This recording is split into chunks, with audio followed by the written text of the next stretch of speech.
So grateful. Okay. Anyway, thank you everyone for joining us tonight. It's very good. So I'll just do the acknowledgement.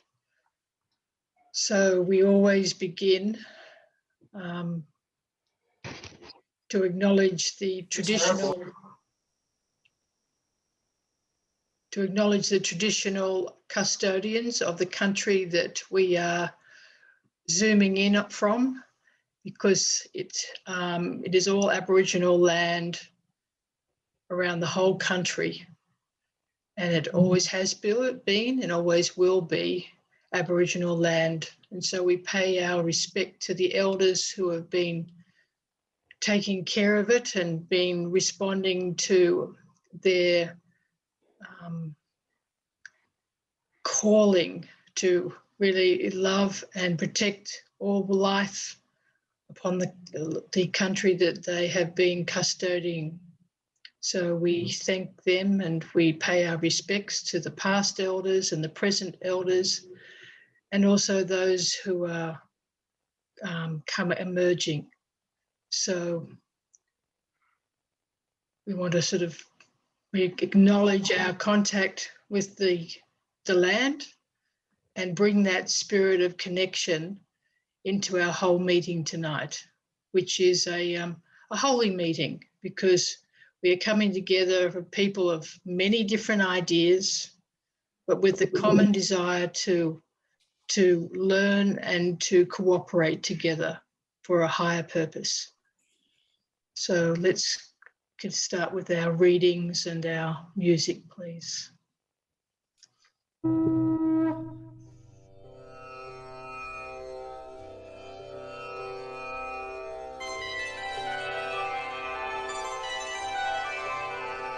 Yeah. Yes. न जायते म्रियते वा कदाचित्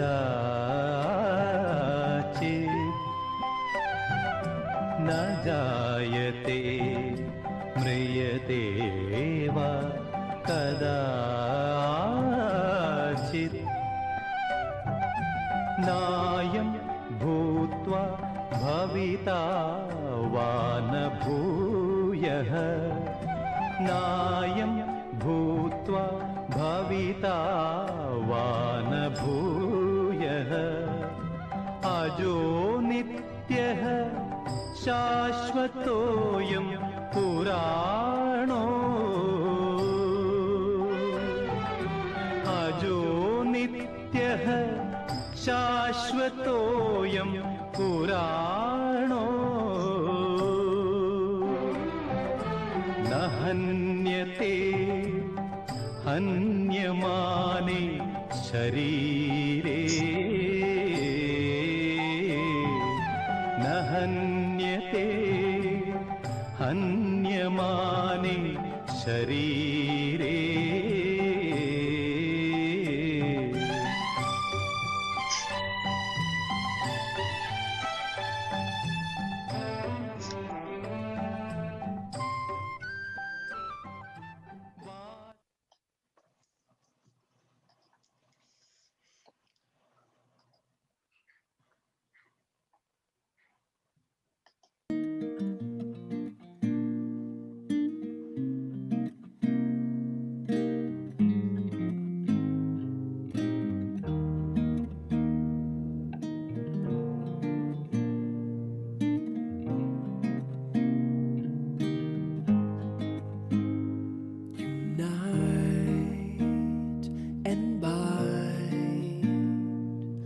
together the hearts, unite and bind together the hearts,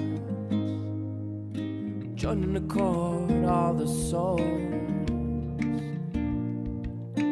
join in accord all the souls.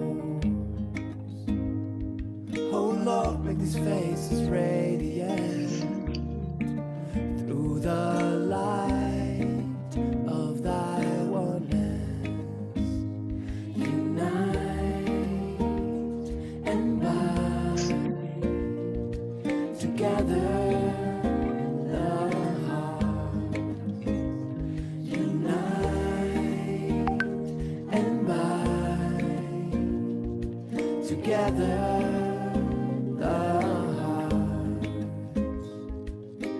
joining the chord of the soul,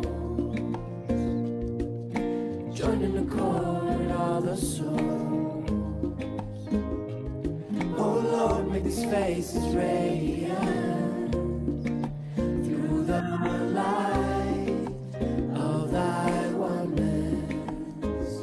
Unite and bind together the hearts. Unite and bind together the hearts. Join the chord of the soul, joining the chord of the soul. Oh Lord, make these faces radiant through the light of thy oneness. Unite and bind together the hearts. Unite and bind together the hearts. Join the chord of the soul, joining the chord of the soul. Oh Lord, make these faces radiant through the light of thy oneness.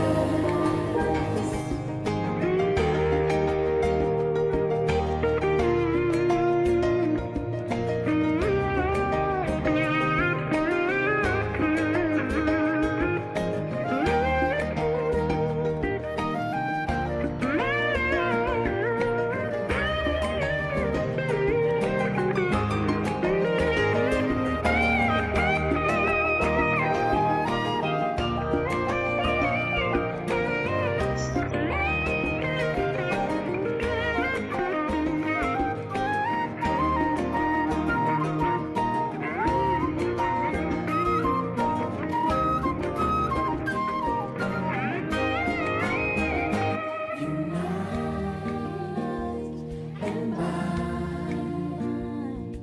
together the hearts. Unite and bind together the hearts.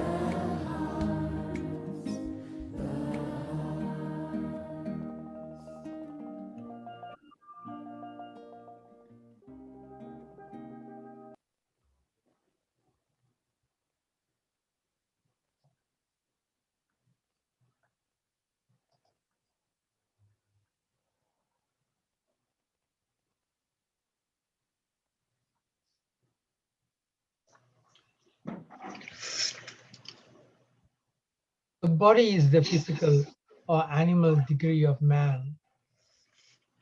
From the bodily point of view, man is a sharer of the animal kingdom. The bodies alike of men and animals are composed of elements held together by the law of attraction.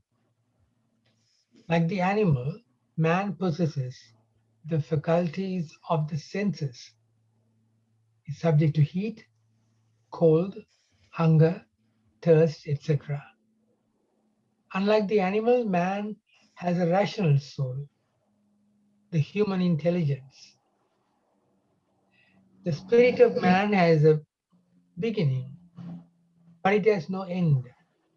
It continues eternally.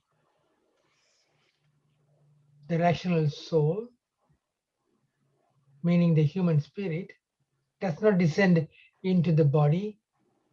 That is to say, it does not enter it. For descent and entrance are characteristics of bodies, and the rational soul is exempt from this. The spirit never entered this body.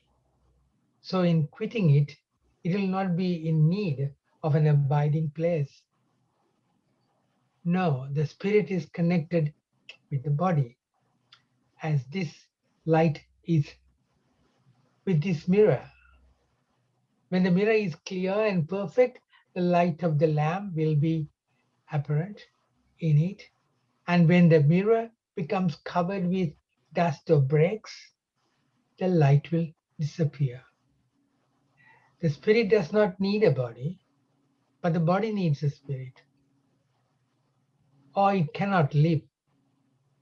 The soul can live without the body, but the body without soul dies. Baha'i scriptures.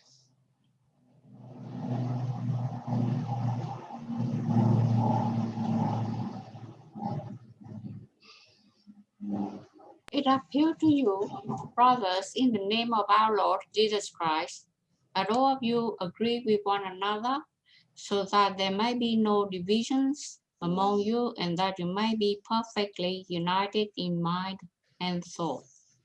Corinthians 1:1-10. Finally, brothers and sisters, rejoice, strive for full restoration, encourage one another, be of one mind, live in peace, and the God of love and peace will be with you. 2 Corinthians 13:11. There is neither Jew nor Gentile, neither slave nor free, nor is there male and female, for you are all one in Christ Jesus. Galatians 3:28. Then make my joy complete by being like-minded, having the same love, being one in spirit and of one mind. Philippians 2:2. Baha'u'llah taught the oneness of humanity. That is to say, all the children of men are under the mercy of the great God. They are the sons of one God. They are trained by God. He has placed the crown of humanity on the head of every one of the servants of God. Therefore, all nations and peoples must consider themselves present. They are all descendants from Adam. They are the branches, leaves, flowers, and fruits of one tree. They are pearls from one cell. But the children of men are in need of education and civilization, and they require to be polished till they become bright and shining. Abdu'l-Baha in London, page 28.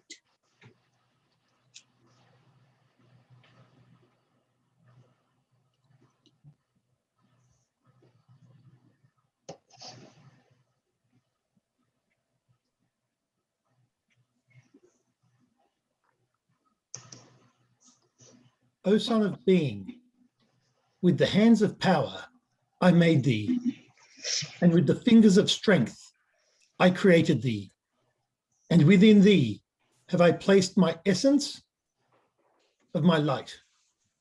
Be thou content with it, and seek naught else, for my work is perfect, and my command is binding. Question it not, nor have a doubt thereof. Baha'u'llah.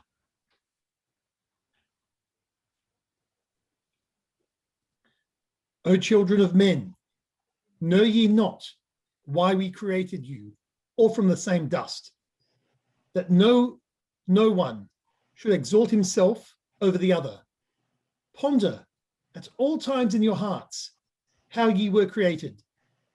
Since we have created you all from the one same substance, it is incumbent on you to be even as one soul, to walk with the same feet, eat with the same mouth, and dwell in the same land, that from your inmost being, by your deeds and actions, the signs of oneness and the essence of detachment may be made manifest. Such is my counsel to you, O concourse of light. Heed ye this counsel, that ye may obtain the fruit of holiness from the tree of wondrous glory. Baha'u'llah.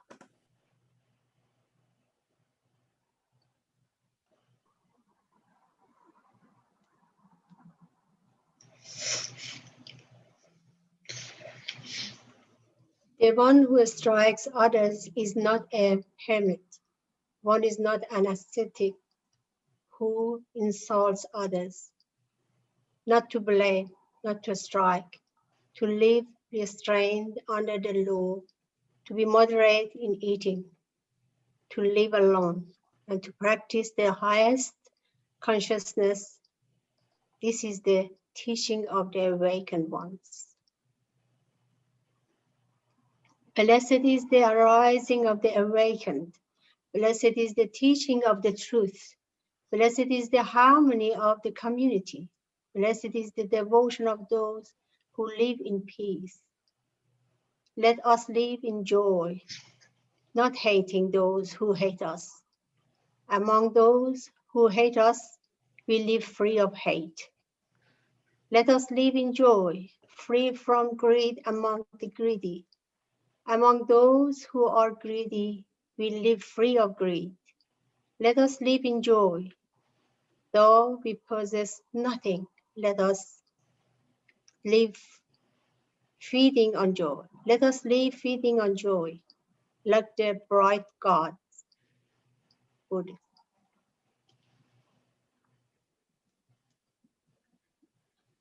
I pray in your behalf that your heart may be enlightened with the light of the love of God, that your mind may develop daily, that your spirit may become a glow with the fire of illumination of his glad tidings, until those divine foundations may become established throughout the human world. The first of these institutions and foundations is the oneness of humanity and love among mankind. Abdul Baha.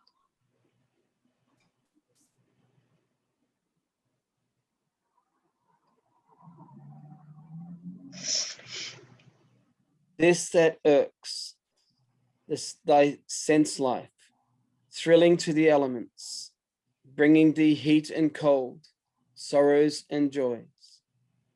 'Tis brief and mutable, bear with it, Prince. As the wise bear, the soul which is not moved, the soul that with a strong and constant calm takes sorrow and takes joy indifferently, lives in the life undying. That which is can never cease to be. That which is not will not exist. To see this truth of both is theirs who part essence from accident, substance from shadow. He who is sanctified by these 40 sacraments, but whose soul is destitute of the 8 good qualities, will not be united with Brahman, nor does he reach his heaven, but he, forsooth, who is sanctified by a few only of these 40 sacraments, and whose soul is endowed with the 8 excellent qualities, will be united with Brahman and will dwell in his heaven. The believers are nothing else than brothers in Islam. So make reconciliation between your brothers and fear Allah, that you may receive mercy. O mankind, we have created you from male and female and made you into nations and tribes, that ye may know each other, not that ye may despise each other. Verily, the most honored of you in the sight of Allah is he who is the most righteous of you, and Allah has full knowledge and is fully informed. Arabs have no superiority over non-Arabs, and non-Arabs have no superiority over Arabs. You are all equal except by piety and good actions. I leave behind me 2 things, the Quran and my example, the Sunnah, and if you follow these, you will never go astray. The similitude of believers in regard to mutual love, affection, and fellow feeling is that of one body. When any limb of it aches, the whole body aches because of sleeplessness, and feeble.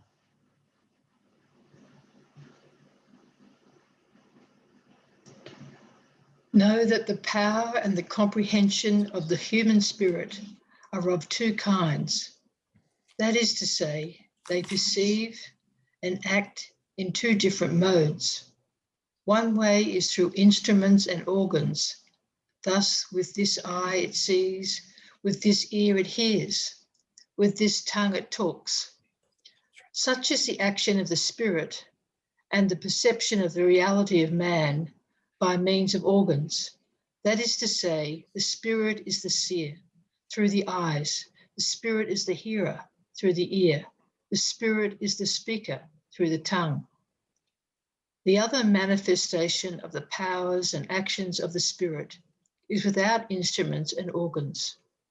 For example, in the state of sleep, without eyes it sees, without an ear it hears, without a tongue it speaks, without feet it runs. Briefly, these actions are beyond the means of instruments and organs. How often it happens that it sees a dream in the world of sleep, and its signification becomes apparent 2 years afterward in corresponding events. In the same way, how many times it happens that a question which one cannot solve in the world of wakefulness is solved in the world of dreams. In wakefulness, the eye sees only for a short distance, but in dreams, he who is in the east sees the west. But the mind is the power of the human spirit. Spirit is the lamp. Mind is the light which shines from the lamp. Spirit is the tree, and the mind is the fruit. Mind is the perfection of the spirit and is its essential quality, as the sun's rays are the essential necessity of the sun. Abdul Baha.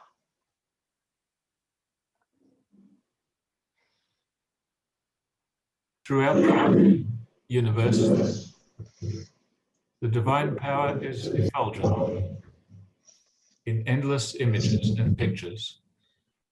The world of creation, the world of humanity, may be likened to the earth itself, and the divine power to the sun. This sun hath shone upon all mankind. In the endless variety of its reflections, the divine will is manifested. Consider how all are recipients of the bounty of the same sun. At most, the difference between them is that of degree. For the effulgence is one effulgence, the one light emanating from the sun. This will express the oneness of the world of humanity.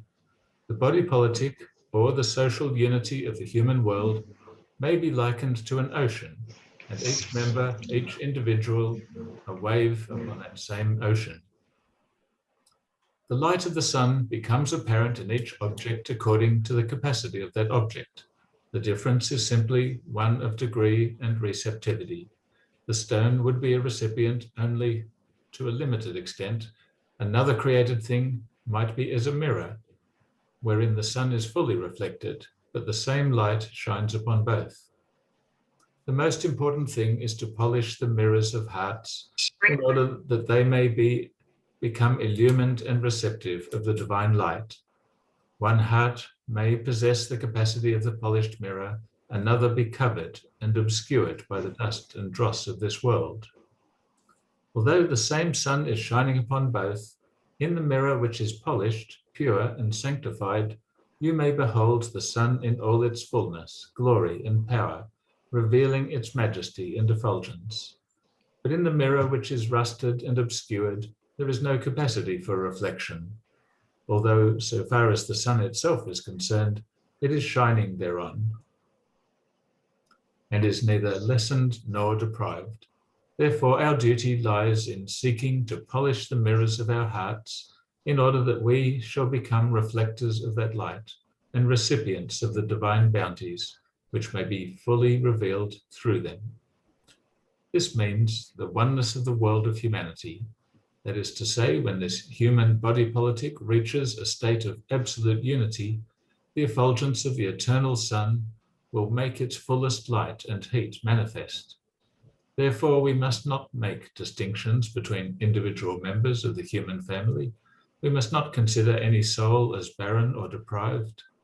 Our duty lies in educating souls so that the sun of the bestowals of God shall become resplendent in them.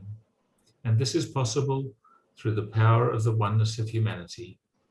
The more love is expressed among mankind and the stronger the power of unity, the greater will be this reflection and revelation. For the greatest bestowal of God is love. Love is the source of all the bestowals of God. Until love takes possession of the heart, no other divine bounty can be revealed in it. Abdul Baha.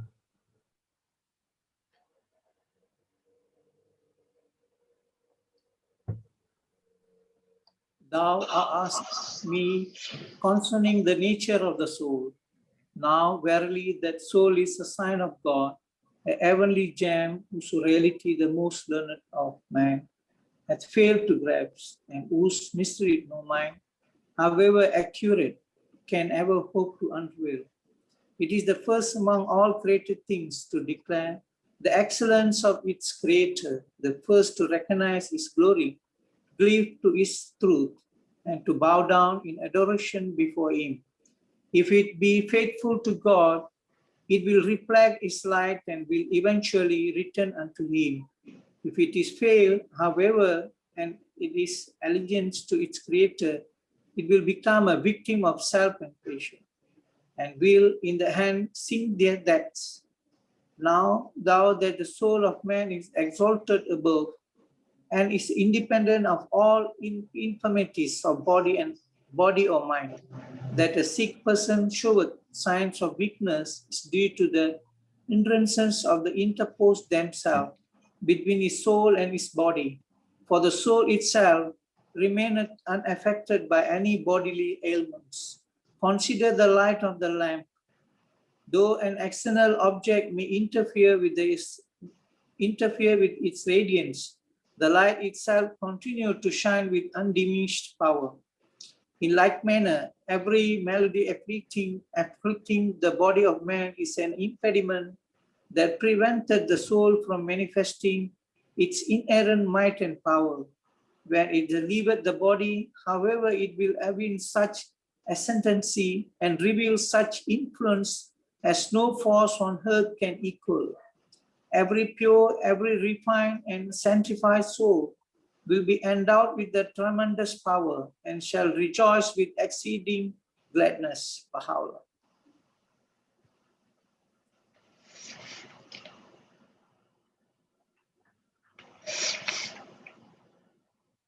The prophets of God should be regarded as physicians whose task is to foster the well-being of the world and its peoples, that through the spirit of oneness, they may heal the sickness of a divided humanity. To none is given the right to question their words or disparage their conduct, for they are the only ones who can claim to have understood the patient and to have correctly diagnosed its ailments. No man, however acute his perception, can ever hope to reach the heights which the wisdom and understanding of the divine physician have attained. Little wonder then, if the treatment prescribed by the physician in this day should not be found to be identical with that which he prescribed before. How could it be otherwise when the ills affecting the sufferer necessitate at every stage of his sickness a special remedy? Baha'u'llah.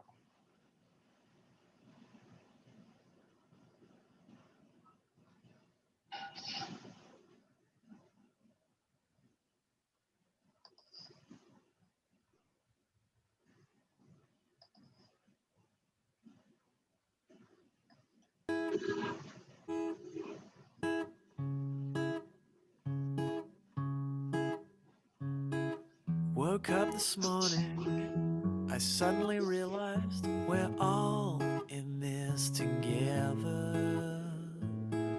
I started smiling, 'cause you were smiling, and we're all in this together. I'm made of atoms, you're made of atoms, and we're all in this together. And long division just doesn't matter, 'cause we're all in this together. Yeah.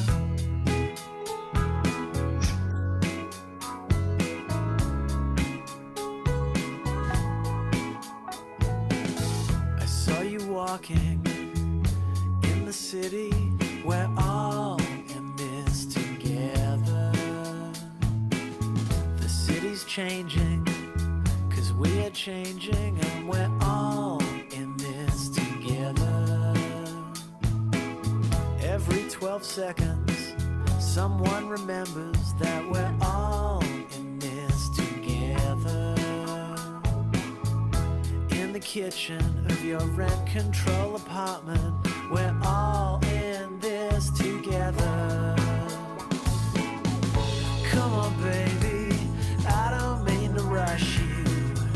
I only wanted to reach out and touch you. I've got to start to open my heart.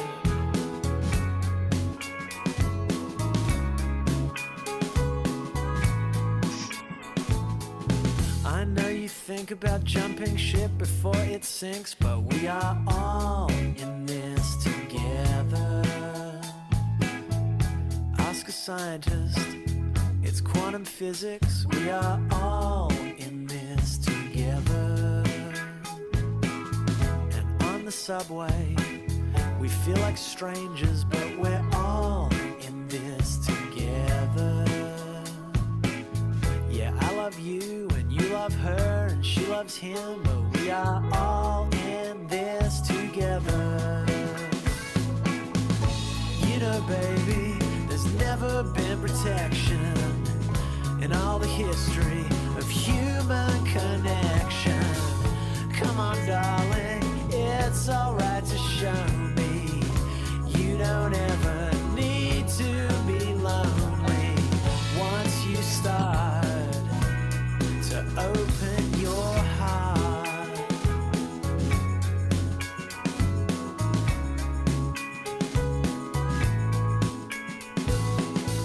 I saw you crying, I started crying, 'cause we're all in this together. And then religion, it's a big decision, but we're all in this together. Yeah, we are all in this together. We're all in this together. We're all in this together. We're all in this together. We are all in this together. We're all in this together. We're all in this together. We're all in this together. In this together. We are all in this together. We're all in this together. We are all in this together. We are all in this together.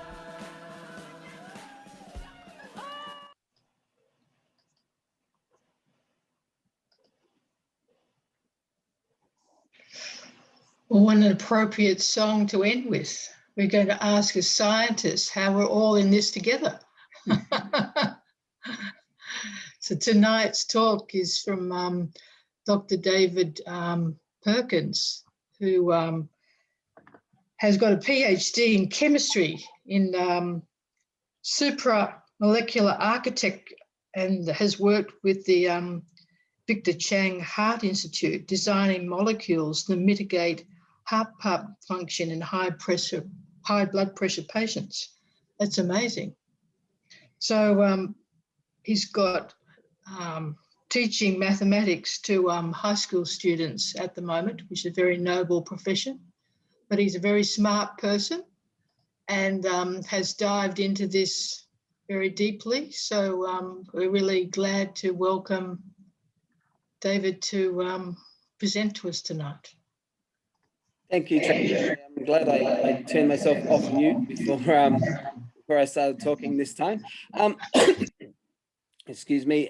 Yeah, so I'll just share my screen and we'll get started because so hopefully this works again. Share, and then if I hit 5 slideshow from beginning. Okay, so can we all see just the title page? And okay, so I've called this talk "The Oneness of Humanity as Science Perspective of Both Past and Future." And it's interesting that Colin Dibden is present because the second part of this actually is just the last couple of slides. I was musing about something in my head for a few weeks, and I sort of brought it up at a Baha'i function one time when Colin was there. The first time I'd ever sort of spoken about this out, and Colin made a comment which I will share at the end of this video. So Colin, I'm putting you in it, but so I'm going to start our story, strangely enough, in Japan. Most people, when they want to start talking about human race, they're going to start in Africa, but I'm starting in Japan just to be different. And can you see my mouse? Is like moving? Yeah, good, because I want to use that as a pointer. And I was so we're looking at this little area down in the corner. This body of water here is called Dano Ura. And it's sort of an inland sea. There is a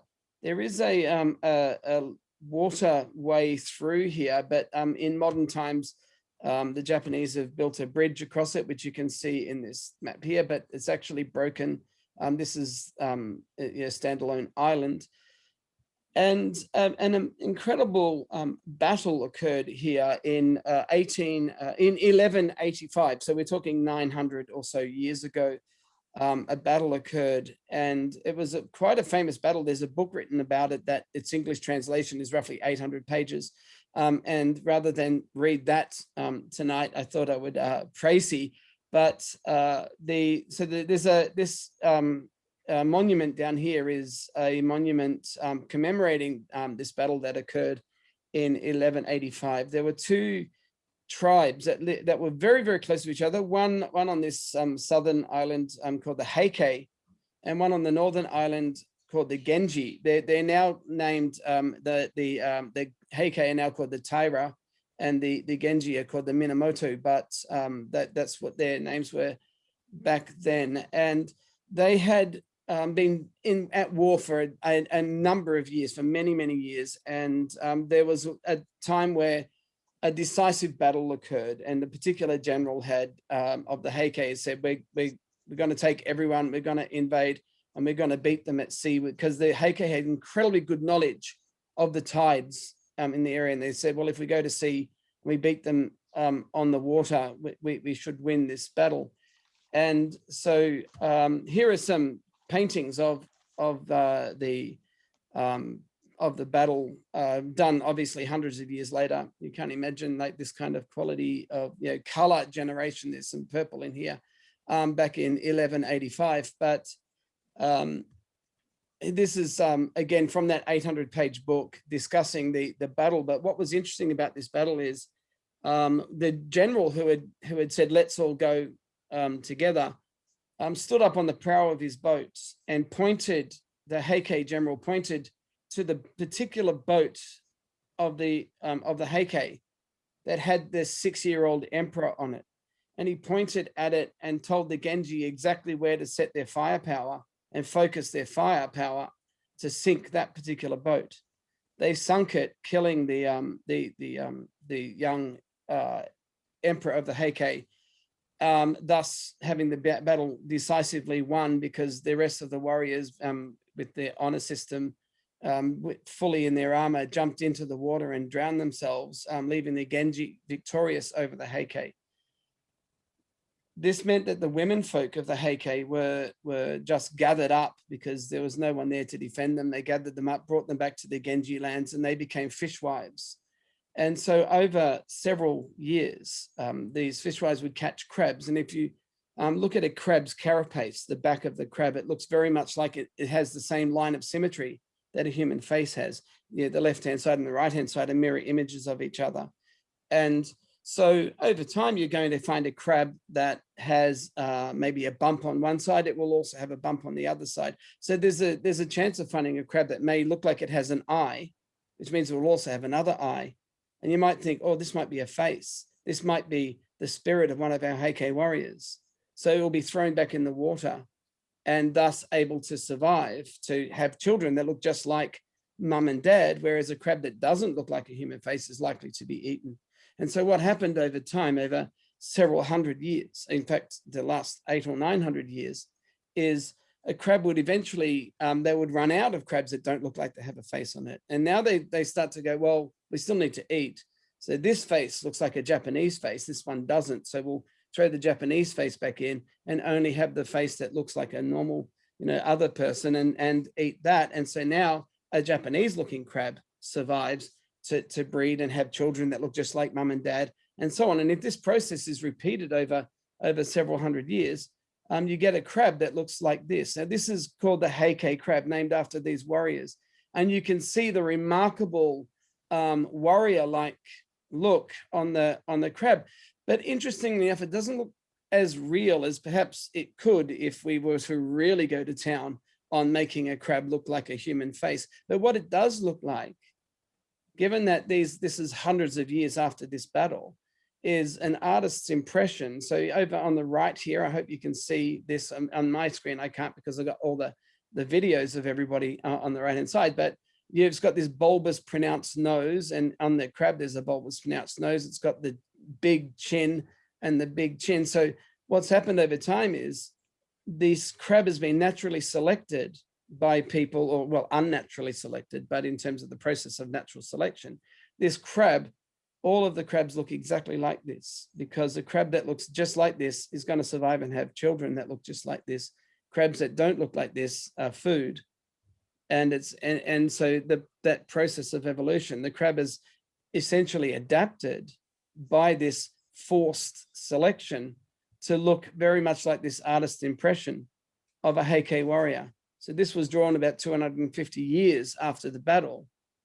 And it seems like the crab has modeled itself through this process of natural selection on this on this face. And so this is an interesting statement by what should be a very, very famous scientist. And I know everyone's heard of Charles Darwin. And this statement says, animals engage in a struggle for existence and for resources to avoid being eaten and to breed. Because obviously if you breed, you pass on your own DNA and your children are similar to you. Environmental factors influence organisms to develop new characteristics for survival, thus transforming them into new species. And that survival to breed can pass on to their success, their successful characteristics to their offspring. But remarkably, this isn't a statement from Charles Darwin. It's from a man 1,000 years before Darwin, an Islamic scholar by the name of Al-Jahiz. So perhaps instead of calling it Darwinian evolution, we should be calling it Al-Jahizian evolution. And so basically, any environmental pressure will change the physical characteristics of an organism. And this is Charles Darwin's take on the same statement, but it's very, very similar. And we see this has been observed over many, many, many years. And I'm sure Al-Jahiz probably wasn't the first person to notice this either. So now we'll talk about human evolution in a moment, but first a quick science lesson. These are just different 4 bottles of food coloring, blue, red, yellow, and green. Now, if I shine light onto an object or through an object, if it's translucent, some of that light will pass all the way through it, and other light, depending on its color, will be absorbed. So this red, for example, if I have a bottle just full of red food coloring, say a bottle of red cordial, and normally when I'm giving a presentation like this, I'll have a bottle of red cordial and a torch.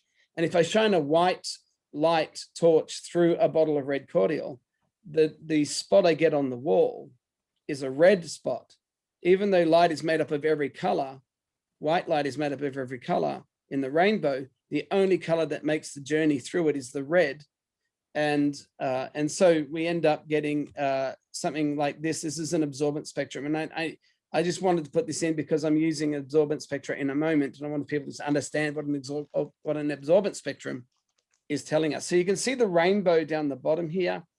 And this rainbow is just showing you what color each of these wavelengths represents. So around 500 nanometers is green, 400 nanometers is this violet, and around the 450 is blue. And we have the yellow around the late 500s to 600, orange around 620, and red right up here at 700. Now you can see that the blue food coloring lets all the blue light through, but is absorbing everything at the red end, and therefore it looks blue. The yellow absorbs everything at the blue end, and this is an interesting one. So we'll look at the red first. The red absorbs everything at the blue ends, everything up until green, and then suddenly it just lets everything from orange and red through. The yellow lets a lot more of the green and the yellow through, but the green is absorbing all of the blue, all of the red, and is only letting this little tiny bit in the middle through. Now, the reason why I'm showing you that is we're going to look at the absorbance spectrum for skin in a moment, in order to make sure that we understand what we're looking at.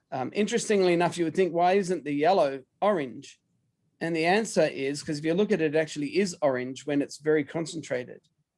But if I dilute it, what happens is there is far more yellow light in light than there is red light. And so when there's far more yellow light, we see what's dominating. And so we see the yellow once we dilute it, but it's actually an orange compound.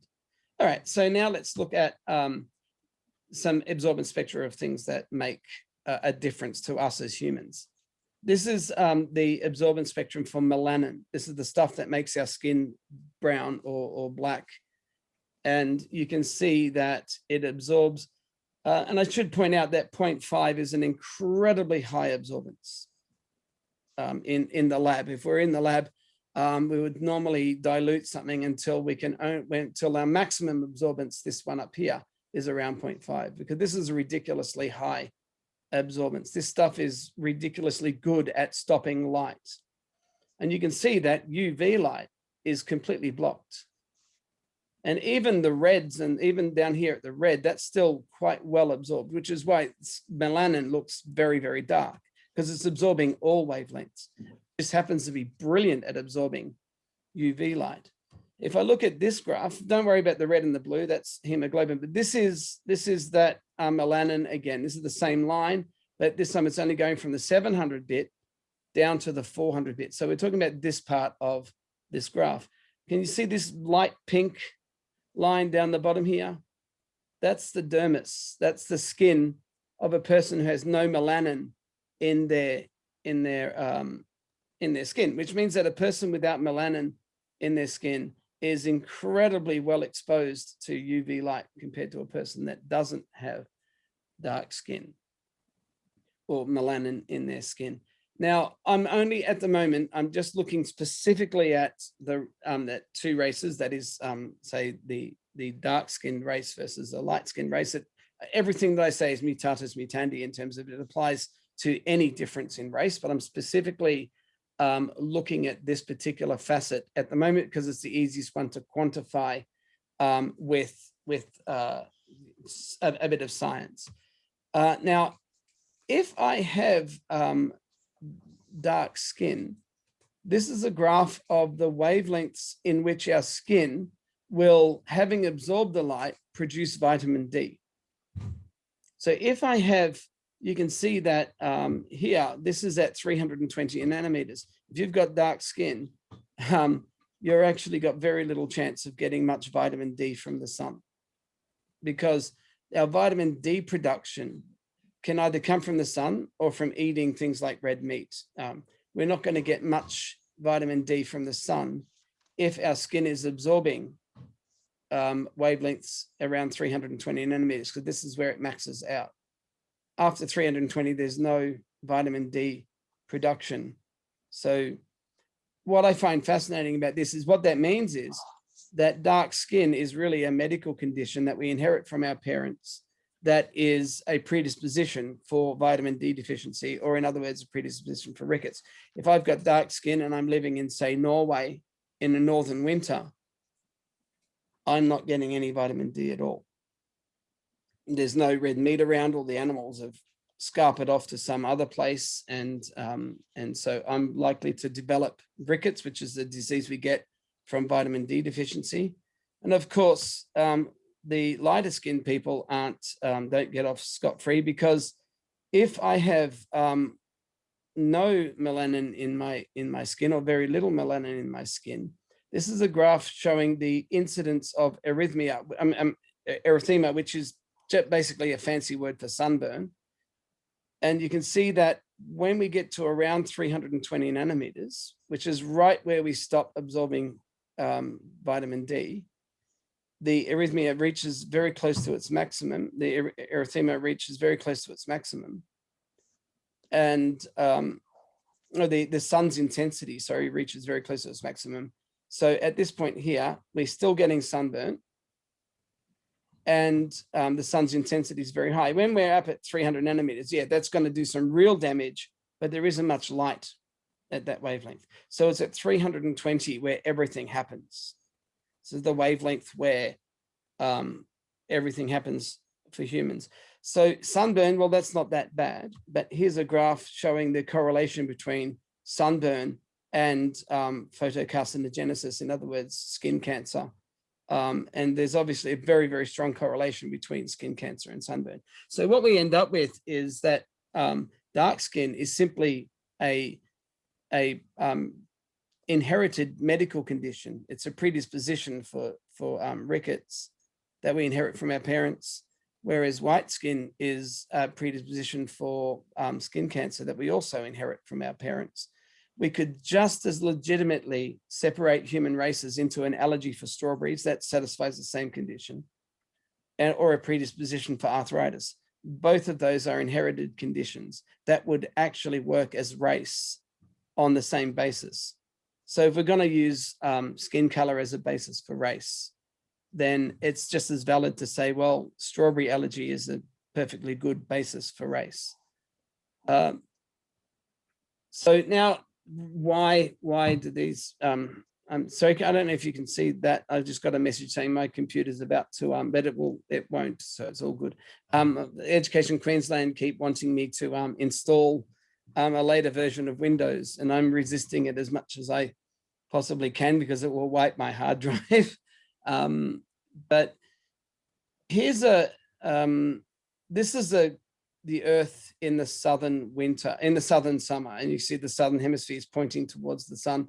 And when the sun is shining on that particular point near the equator, you can see that the same vertical stretch of circle has a lot of rays of sun hitting it. Now, if I look at what happens in the winter in this position, we get the same amount of sun is spread over a much, much larger area. And, forgive my horrible graphics, but the sun is spread over a much, much larger area for the same amount of sunlight. It's distributed and shared across a much larger area of almost the entire hemisphere. And so the higher latitudes have a much lower intensity of sunlight than the lower latitudes. And this, incidentally, is the reason why winters are so much colder than summers, more so than just the shortening of the days. The fact that the sun is shared over such a massive area means that, each little bit of sunlight is only, per square meter, there's far, far less sunlight. So this is a reason why people have developed particular skin colors in particular regions of the planet, that the equator, around the equator, is always going to be far more intense in terms of the sunlight that we're getting compared to those places that are further away from the equator. And obviously all sun rays are parallel. So now if we say that then races are simply, things we inherit from our parents, which give us particular physical traits, then why is racism a thing? Because it's interesting that I find that nowadays in the schoolyard as a teacher, you see far less evidence of racism than we did at school when I was a kid. And I find it fascinating that we seem to be evolving to have less racism than we did when we were children. But if we go back 100,000 years, humans lived in groups of roughly 100, 110 to 90, never much more than that, and never much less. And there's very good reasons for that. There are very few animals on Earth that live in groups of that size. Elephants do, monkeys do. It turns out some parrots do, cockatoos, for example. But each of these animals have a very, very interesting social hierarchy. If we were to take another elephant and try and add it to a herd, the herd will shun that elephant and push it and kick it and get it away, and that animal will eventually go off somewhere else. And the herd of elephants, if you like, hate or racially abuse that elephant. And the reason for that is food supply. If you've got bigger than a number that you can handle, then those elephants have to share food with more people, and ultimately the entire herd will perish. If there's too few elephants, another herd can come in and take over their territory. So there's a subtle interplay between defense and food. But if we look at other animals like bison, they live in groups of 100,000, and they couldn't care less if another bison came in and shared their grass, because there's grass is plentiful.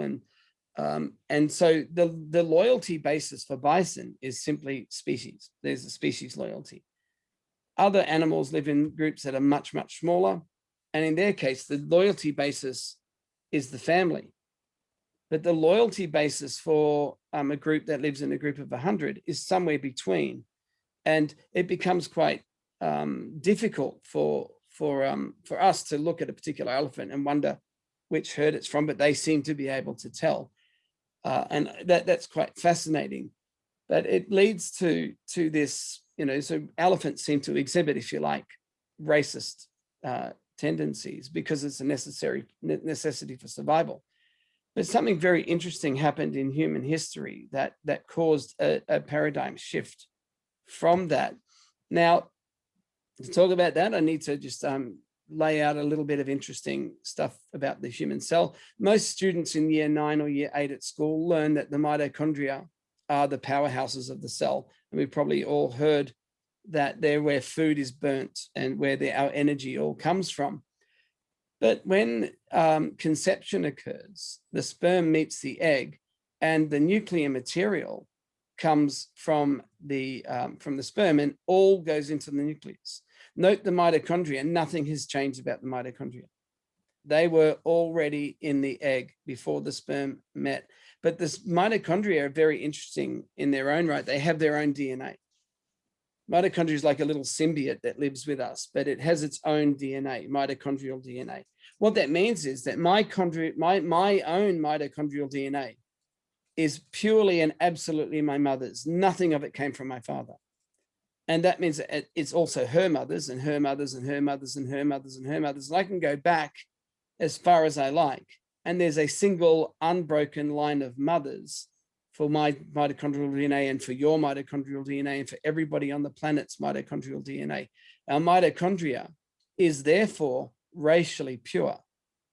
So if I were going to search for race in the very, very, very fundamental part of the human being, the place I would have to look is in the mitochondria.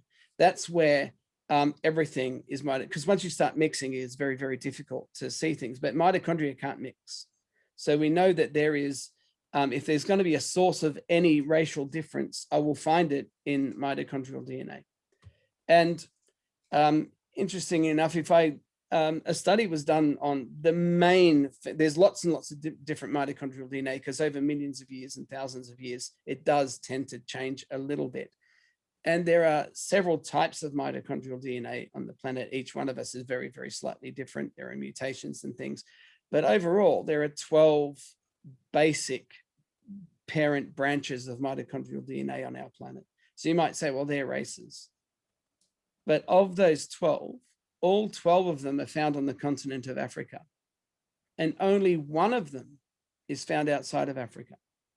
Chinese, South American, Australian Aboriginal, Polynesian, Melanesian, Indian, or every single group of people that are outside of Africa are mitochondrially similar. And yet that's where most of our physical differences appear. You look at the Oriental race, compare it to Indian people or Aryan people, and you'll find, vast differences in the immediate, viewing from the eye. But actually, from a mitochondrial level, they are pretty much indistinguishable. And that's quite fascinating. What that means is that all of these mitochondrial differences happened in the last 35,000 years, because it took, 55,000 years, but it took us about 35,000 years for this journey to take place, for us to get to the Middle East. And one of the bases for racism that you might hear around the world is that this particular race developed a civilization and this one didn't, and this one developed another civilization and this one didn't. Because all the places around the world where civilization developed, they tend to use that as a basis for being racially superior. And so it's interesting that, well, first of all, I'll just talk a little bit about these photos. Each one of these photos contains essentially one race, if you like. This is it was difficult to find a photo actually of lots of white people. I ended up choosing Woodstock. But interesting that if you look at these photographs, mitochondrially, the people within each of these photographs is actually more likely to be different than the people between the photographs. So what that means is, if I look at, say, a color spectrum like this, the difference along this group is more different in terms of the root mean squared standard deviation of mitochondrial DNA analysis. They are more different than the difference between the median of each group. If I take the middle of one group and the middle of the extreme opposite, they are more similar than the ends of the two groups. So that means that within this photograph, it is likely that these people are more mitochondrially similar. Of course, they don't have to be, but they could be more mitochondrially similar than any of the people grouped in these photographs. What that means is that from a mitochondrial point of view, there is only one human race. And that is actually irrefutable. It's an immutable fact. So then where does the racial superiority come from? Because we know that that does and has existed for quite some time, and we know that part of it is going to be from the fact that we live in groups of 100 and have to share food. But at some point, when we first arrived in the Middle East, we discovered something that we never had before. That is a crop that we can domesticate. I can take one ear of this amazing substance, shuck it, get the seeds, put them in the ground, and create 10,000. I can take those 10,000, do it again, and create 1 million. And over time, I end up with enough food to feed far more people than I could while I was hunting and gathering. And what that means is that suddenly I can feed a much bigger group than 100. And my level for tolerance of difference drops. And I say, okay, if I get over by somebody, I'm much better to have more people around me than less. So we're going to lower our tolerance of what we accept as difference. And these people can come and join us, and we'll have 10,000. Because if I have enough food to produce enough food for 10,000 people, then it's better to have 10,000 people to protect it. And suddenly our level of tolerance drops, and we're suddenly accepting more accepting of difference than we were previously. The other thing that happened when we got to the Middle East is we not only do we get domesticable crops, but we also got domesticable animals like the sheep, the cow, because the other places on the planet where civilization flourished, apart from the Middle East, was South America, where they had both the llama or llama, depending on how you want to pronounce double L, and maize and corn. In India, they had rice, and they also had the Indian elephant. Interestingly enough, the African elephant can't be domesticated. For an animal to be domesticated, it has to have a leader that it follows, and that leader can also be supplanted by a human. The Indian elephant accepts a leader, a supplanted leader. The African elephant will not. So there's been no civilization developed in Africa simply because of opportunity. There is no domesticable crop that was ever developed on the African continent until they were brought in. There was no domesticable crop on the Australian continent until they were brought in. There is no domesticable animal on Africa and no domesticable animal in Australia until they were brought in. The dingo was probably the first domesticable animal, and that appeared in Australia about 5,000 years ago. So until those things happened, what that means is civilization can't occur, because what's interesting is that in this society where this wonderful discovery was made, one person is now gathering enough food for 9,999 other people. That leaves 999 other people, 9,999 other people to develop things like architecture, warfare, reading and writing, all the things that determine the winners and losers of power struggles. And no wonder they feel superior to the people just on the other side of the mountain. It's got nothing to do with the fact that they are superior, and more to do with the fact that they have more time on their hands to develop things that do determine the winners and losers of power struggles. And so this ends up creating a situation where suddenly this is Ur, the world's known first city. And so suddenly you've got people living in large numbers, and the natural corollary to that is that it just continues on, and populations, as we get better at farming, because the more farming we do, the more time we have to develop it, the better we get at it, until we're producing foods for millions of people.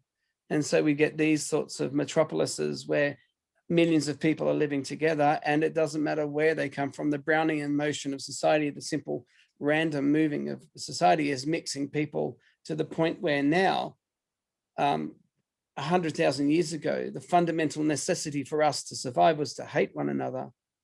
And now the very opposite is true. The fundamental necessity for survival is to love one another, and we have evolved that way. We have actually changed the very way that we look and think. And when someone says something racist, they are now immediately shut down by the people around them, and which I find amazingly fascinating, because it means that we end up with groups of people looking just like this, just living together in one city in perfect harmony. And this is all simply because of the discovery, the very forced discovery of a domesticable crop and a domesticable animal. And it's created the amazing civilizations that we have in the world today. So we kind of, I think, hopefully prove that we're all very, very similar in the past. But I actually think that the future is a much more powerful thing for us to focus on, because if I look at this family here, and I don't know who they are, I just Googled interracial marriage and found this photo. What race are the children? If this man was a particular race and this woman was a particular race, then what race are their children? Because that mixing has created a new, are they one? Well, I personally think that it shows that they are one. But our children, because my own marriage, I'm married to a lady from Papua New Guinea, and my own marriage, my own children are from a mixed background, as is my wife. This is a photo of our wedding some 32 years ago. But what I find fascinating, one day I was thinking about this, and I was looking at my son. He was about 18 months old, and then something hit me, which is a strange thing to say because I was driving at the time. But something occurred to me, and that is, I thought each one of us has two parents. He has two parents from completely different backgrounds. and 4 grandparents, 8 great-grandparents, 16 great-great-grandparents, 32, 64, 128, 256, 512, 1,024, and so on. Each one of those people is related to one of these children. And if you go back just 33 generations, so this is, these are people that are directly related to this one person. If we go back 33 generations, it totals, there are 8,589,934,592 people that are directly related. They must exist, those people. They are the co-forebears of a single child. Now, that's just in that generation. The total number of people, all told, including the 2 parents and the 4 grandparents and the 8 great-grandparents and so on, 17,129,869,183 people who are all the co-forebears of one child. Now, what is amazing about that is that this number, 8 billion people, is roughly, the population of the world is currently about 7.6 billion people. So this is roughly, in the ballpark figure, the same as the population of the planet. What that means is that in 33 generations' time, a child will be born that every single person alive on the planet today, in some way, if they have their own children, is going to be the co-forebears of. We are all the same family, not just in the past, but we are all the same family because of it will be born in the future. And to me, that is a far more profound and fascinating thing. We tend to love our children not more than our parents, but in a vastly different way from our parents. There are 3 fundamental reasons why we do anything, why we do any act. One is to preserve energy. Humans walked for the first time upright for the energy saving of roughly the equivalent of a chocolate bar a year. That's not a whole lot of energy, but humans did that. And when you watch a toddler learning to walk, it's amazing. They get up, take 2 steps, flop down on their backside again, get back up. It's very, very difficult. We all did it.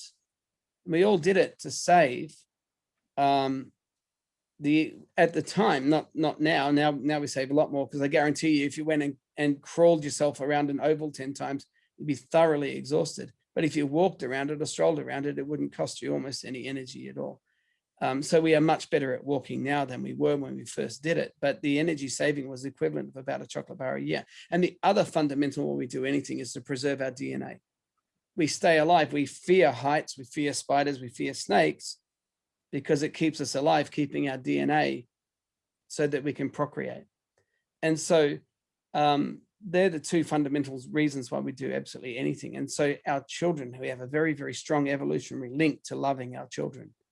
So thinking about the fact that there is a single person that will be born, because when I look at my children, and I think that, their great-great-great-great-great-great-grandfather on one side is a Papua New Guinea and Mekio man, and their great-great-great-great-great-grandfather on another side is from Scotland or Ireland somewhere, they would never have met. And had they met, they would have probably been, the only reason why they would have met is in some war. And yet they are family. They are family because they are related to the same person. So they are both related to each other through some child that hadn't been born yet when they were around. And I find that just such an amazing eye-opener. And I remember bringing this up, Colin, in a Baha'i meeting one time, and you gave me permission for the marriage of our future forebears. I don't know if you remember that, but Colin said, well, David, I offer permission for my future great-great-great-great-great-great-great-great-grandchild to marry your future great-great-great-great-great-great-grandchild. So, that's still in play. So I find that's a very profound thing for me, to think that our children are related to people. And of course, this branch just keeps getting bigger and bigger. And there are some quotes. I don't know, but these are just Baha'i quotes from the Baha'i writings about the oneness of humanity. He who is your Lord, the all-merciful, cherisheth in his heart the desire of beholding the entire human race as one soul and one body. The well-being of mankind, its peace and security are unattainable unless and until its unity is firmly established. It is not for him who, sorry, I had to move. It is not for him to pride himself who loveth his own country, but rather for him who loveth the whole world. The earth is but one country, and mankind its citizens. Be ye as the fingers of one hand, the members of one body, and ye are the leaves of one tree, and the drops of one ocean. Yeah, so thank you very much for listening. That's as far as I thought I should take it. I don't want to get too deep into sort of science, but yeah, I hope and Avid, you've raised your hand. Yeah, do you want to unmute? Is this an appropriate time for questions or? Yeah, perfect. Okay. David, just wanting to seek an answer, not wanting to be the devil's advocate. Yep. When you showed that study of the DNA in the cell that was from the mother, it was then found that there were 13 different sources or places that it was traced to. So wouldn't that indicate that we are 13 races, because you drew the conclusion that we are one race? So yes. Sorry. No, that's all right. No, what I'm saying is that if you were to define race by the physical attributes that we see, only one of those 13, well 12, but one of those 12 exists out of Africa. So all of the Oriental, all the things that we use to define race exists out of Africa as one single mitochondrial DNA. But then all 12 of them, including that one, all 12 of them are found in Africa. So therefore, like if we look at all African people, it would be very difficult to define them by mitochondrial race, because they look, you know, that everything looks the same. So if we're going to go on looks, then mitochondrial DNA says, well, no, sorry, there's only one race. And if we're going to go on mitochondria, well, then looks say, no, I'm sorry, there's only one race. So it doesn't matter which way you go. Doesn't matter what you choose to use to define race. There is an argument against that being the basis, if you like, for race. Yeah. But thank you. That's good. Point that out. Yeah, Anyway, thank you, Dave. Ask you one question. If humans are the results of mutation of life, then different forms of humans could have mutated from different parts of the world. So, well, in that case, you could have formed different races. So what is your opinion about this? Well, if I'm not sure what you mean, but so you're saying that there could be like two different streams that developed independently of each other. Is that what you're saying? And that they could be two different races? Yes, that is exactly, because okay, yeah, depending on the physical conditions, the mutations are different. Yeah, so that obviously does happen. I mean, we see it in the Oriental eye shape. We see it in the fact that even though when humans left Africa, we got the first place we stopped is the Middle East, and so those people would have lightened up considerably. If you look at Middle Eastern people, they don't look anything like Africa, and yet then you get to India, which is more southern and more sun intensive, and people are darker again, but they all, from a mitochondrial point of view, are still the same. They're still identical, almost identical from a mitochondrial point of view. But in terms of, I mean, we can still, like, the word race can mean different things. If you want to say, well, this is the Oriental race, because it's the Oriental race, for example, are the only people on earth with black hair. Everybody else's hair is dark brown when it looks black. And we could argue argue that it's a race purely based on the physical characteristics. But what I'm saying is that there is no basis for using that as a vilification point, because we are all, you know, if there had have been, for example, wheat, oats, barley, rice, and rye in Australia, and a domesticable animal, then civilization would have flourished amongst the Indigenous Australian population as much as it would anywhere else where those things occurred. And there's some that say that they did have a lot of that happening here as well. They weren't just hunters and gatherers. There was a number of different nations, and Yes. some of them did have domesticated plants, and the way they interacted with their environment, they attracted the kangaroos and the wallabies to come, and the fish, you know, in a certain strategy.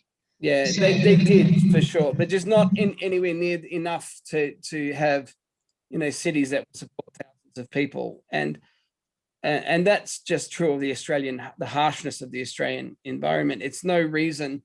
What I'm saying is, yeah, all of that is there's no reason for saying that someone is lesser for not having developed the things that we call civilization. You take a person from you know, the University of Queensland lecturing in physics and put them out in the middle of desert and see how they go. Whereas, you know, people who are well versed in that are highly civilized in that environment, because the didgeridoo, for example, I played the didgeridoo, and the didgeridoo is an amazingly advanced instrument. It was by far the state-of-the-art invention in musical industry for 5,000 years. It's the only instrument that could make a constant sound until bowed instruments came along, because you either tapped on something, which makes a sound while you're tapping it and then stops as soon as you, or you're blowing on something and you run out of breath. You know, to invent something that is, I mean, I don't know if there's any other invention apart from perhaps the wheel that is the state-of-the-art form of its kind for as long as the didgeridoo has been. It's astounding. Can I just ask you something, please? Yep. I saw the reading here. You say, "He who is your Lord, or the all merciful, cherished in his heart a desire beholding the entire human race as one soul and one body." It's all about faith. If we believe in faith and religion, then we believe in the oneness of humanity. But in real life, in a political parliament house, they always talk about the policy of diversity, because probably to promote the oneness of humanity is too difficult, especially like if you study human resources or industrial relations or your politics. Probably if we do diversity is so much easier, because then we can say competition, the best person will get a job, like merit selection process. But if human race is one soul and one body, then they, you know, I don't know, competition will step into it. So this is another one. Can you please explain exorcism? Because if we believe in faith again, the body is a temple of God. So the body is important. But then when like somebody do vaccination or injection something into the body, and the body die, and so the soul will leave the body. So in that sense, the soul will be weaker, because he got no temple of God to stay in there, because human people send the soul out. So what is saying, whether the soul is a leader or not.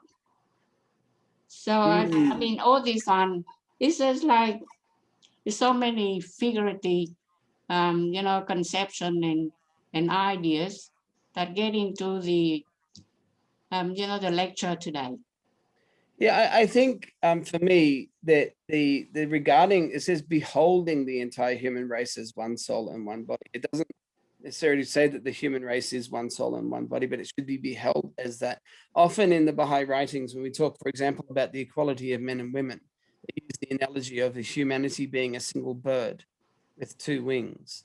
And by analogy, we're saying that if we regard the human race or the human race as one soul and one body, then we, you know, if something is wrong in society, it's as if something's wrong in my foot. I have a splinter in my foot feels sore and I limp and I'm upset and it's not good. So I want to make sure that my foot is well. So I remove the splinter and put some disinfectant on it and make sure that my foot is well. If we regard the entire human race as one soul, as one body, as one entity, if anything is suffering, I want it fixed, because it means that I am suffering. Because although I am not my foot, when my foot is sore, it makes me suffer. If one part of humanity is suffering, then it should be making me suffer if I behold all humanity as one race and one soul. That's how I see it. But in terms of the soul leaving the body, if we believe that the soul, when it leaves the body, goes back to God, then it's strengthened by that journey. While it's in the body, it's developing. And while, and it's a bit like, we know that while a baby is in the womb, it's stronger for being in the womb. The womb is like the body and the baby is like the soul. Then when it's born, it's in a different world where it suddenly develops in this entirely different way. It's sitting in the womb going, why have I got these fingers? What do they do? I can see them, I can feel them. And then suddenly it can hold things as, oh, well, that's what they were for. And the people that have moved on from the womb, all within inches of that person, and can feel the belly, and they're right there, and then suddenly the baby's born. And it's so I think that the soul leaving the body is a strengthening process rather. I don't know what everyone else thinks, because this is well beyond the realms of science, but that's a good answer, David. Is there anybody else who's got questions or comments? I just want to show the screen. Yeah, because we read today, because Jung was asking about when the soul leaves the body, it will be weaker. Yeah. But we read this today. This says. Yeah, one of the readings. Yeah. No. Can you see the? Can you see the screen? Do I need to unshare my screen? Yes. Yes. So if I go, what do I do? Go pause share? Just stop share. I'll stop share. There it is. I keep forgetting there's this little button as well. Sorry.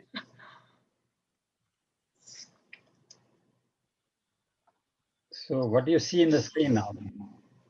Know thou that the soul of a man. Okay. So we read this today. It says, know thou that the soul of man is exalted above and is independent of all infirmities of body or mind. That a sick person shows signs of weakness is due to the hindrances that interpose themselves between his soul and his body, for the soul itself remaineth unaffected by any bodily ailments. So it goes on to, Paula goes on to explain with an example. Consider the light of the lamp. Though an external object may interfere with its radiance, the light itself continueth to shine with undiminished power. In like manner, every malady afflicting the body of a man is an impediment that preventeth the soul from manifesting its inherent might and power. When it leaveth the body, however, it will evince such ascendancy and reveal such influence as no force on earth can equal. So, yes, I think you are right that the body is the temple for the soul for its existence during this life. But the soul is not strengthened by the body, but it is the reverse of it. It's the body that is enriched by. that cannot live without soul. And when a man is sick, the body is sick. It cannot manifest outside, but the power of the soul is still the same. Yeah, it's just like friends together, but the soul could not save the man. I mean, bodily, the soul, his soul is power, but it couldn't save the man because they're supposed to be friends together, you know, like right brain and left brain. They're supposed to be working together and you know, like modify each other. But for this case, I mean, for a particular case, some souls go and borrow other people's body and become like the phenomena of the exorcism that need to be carried out by the priest. That's getting very complicated, Young. They're very medical. It's more like a medical things. Elizabeth, have you got something you want to say? Yes, I would like to share the fact that in relation to the body and the soul, the body is the material part which is developed out of the earth. Like when we die, we say ashes to ashes, dust to dust. We are formed from this world, but the soul is the grace of God. If I don't have the grace of God, I do not live. And therefore the soul is not so much a part of my body, but it is with my body. It accompanies the body throughout its earthly life. So your body can deteriorate. You can have a lot of things go wrong with your body, but your soul never becomes injured because of it. But it is that strength that will help you through, say, an accident or a sickness. But when we leave this world, that which belongs to God goes back to God. Now, we don't know what God is, we don't know where he is, but we do know that this energy changes form. Now, you take electricity. We can harness electricity, we know it's there, but we can never destroy electricity. It will change, it will earth itself. So that is my understanding of the connection of the soul. So therefore we are one within the universe because that is our energy. And perhaps, you know, we can go to the oneness of humanity, of, you know, not being caught up with skin color or other things to divide us. If we identify more with the soul, you know, and David was sort of put in a lot of effort to try and, you know, diffuse the argument about skin color being a base for race, you know, but if our sense of who we are is more based on our soul and our spirit, then we feel more that that's true. Yes, we are one people. We've all come from God. We all came from God's womb. You know, wherever that is in the... Whatever, yeah. Exactly. Did you say the soul go back to God because you've been talking about the holy people? But if people are not so holy, they won't be going back to heaven or God. God, no heaven or God will accept the people who are not holy. So therefore, they have to go somewhere. And therefore, if we study science, they said, well, you know, ages and ages, you have a lot of Hollywood movies talk about haunted house and ghosts and, you know, exorcism and a priest and a Catholic church step in and a father and, you know, all the prayer that we pray for the souls who are in purgatory. So therefore, what I'm saying here, what I say is the bodies are so important because they are the temple of God and they should be appreciated. It's fair enough. David, John. David, thank you very much. It's fascinating. And the way you sort of derived the to the extent of bringing the whole humanity together, not just now, but generations before us, and all 7 billion or 8 billion, or in the future 17 billion, we're all going to be connected. We're all going to be related. This is fascinating. And so for me, from the talk is that there's no talk about race.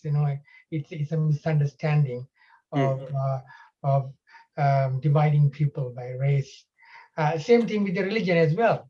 But the conversation changed direction into about religion and soul at the moment. But do you see that these are two parallel ones?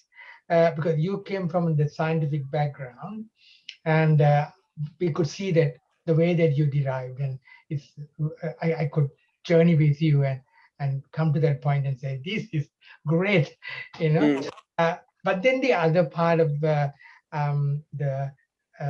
understanding or belief in soul, body and soul, it's all about our understanding, religious understanding. And each religion has a way of understanding that. In the United Church, within the United Church, there are people who believe in soul as a separate from the body, but there are also people who look at soul and body together. And for example, when I die, I'll be cremated because I believe that my whole personality is going to be with my Creator. That's the way I understand. I want to understand that way as well, but I don't want to split myself into the body that I have and whatever the soul is within me as a eternal being. For me, what the very reason I was born into the world is to be the person I should be on earth, and the same person should go back to the Creator. Even there is a religious aspect is there. So you understand the two parallel conversations we are having at the moment. Yeah, I think again, like I used the analogy before of a baby in a womb, and that the soul is in us or with us, not in us necessarily, but it's developing while we live through our life. And the next world is just beyond that membrane of skin. And when we are born from the womb and go through labor, it's an incredibly traumatic process for the baby.